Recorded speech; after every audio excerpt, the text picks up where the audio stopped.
Kerala vision വരിക്കാരുടെ പ്രത്യേക ശ്രദ്ധയ്ക്ക് television on ചെയ്യുമ്പോൾ റിമോട്ടിലെ വോളിയം ഒഴികെ ഏത് ബട്ടൺ അമർത്തിയാലും 24 നിങ്ങൾക്ക് മുന്നിലെത്തും. തിരുവല്ലയിലെ വിഭാഗീയത പരിഹരിക്കാൻ CPM സംസ്ഥാന സെക്രട്ടറി MV ഗോവിന്ദൻ ഇന്ന് പത്തനംതിട്ടയിലെത്തും. സമവായം ഇല്ല എങ്കിൽ ലോക്കൽ കമ്മിറ്റികൾ പിരിച്ചുവിട്ട് അഡ്വോക്ക് കമ്മിറ്റികൾ രൂപീകരിക്കാനാണ് സാധ്യത. ശ്രീജിത്ത് ശ്രീകുമാരൻ പത്തനംതിട്ടയിൽ നിന്ന് ചേരുന്നു. Sreejith, good morning. അപ്പോൾ വിഭാഗീയത അതിശക്തമായി തുടരുക തിരുവല്ലയിലല്ലേ?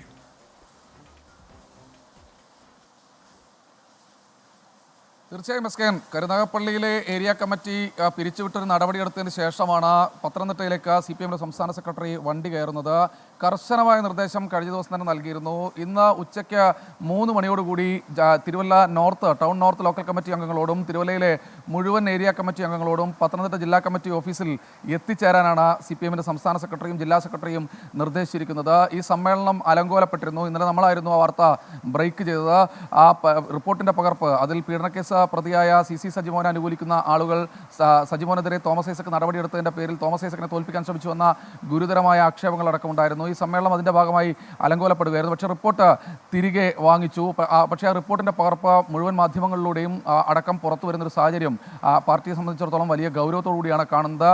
എന്തായാലും ഇത് സംബന്ധിച്ച കഴിഞ്ഞ ദിവസം വലിയ തർക്കങ്ങളൊക്കെ നടന്നിരുന്നു. സമ്മേളനം നടത്താൻ കഴിയാത്തൊരവസ്ഥ.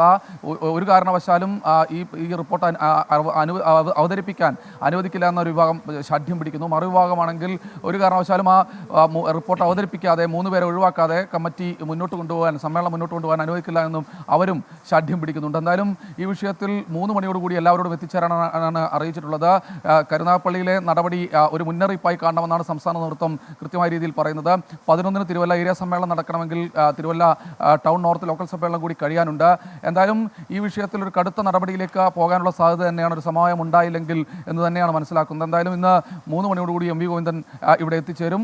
നടപടി ഉണ്ടാകുമോ അല്ലെങ്കിൽ അഡ്വോക്ക് കമ്മിറ്റി ഉണ്ടാകുമോ എന്ന കാര്യത്തെക്കുറിച്ച് മാത്രമാണ് ഇനി അറിയാനുള്ളത്. Okay, thank you. ശ്രീജിത്ത് ശ്രീകുമാരനാണ് വിവരങ്ങൾ നൽകിയത്.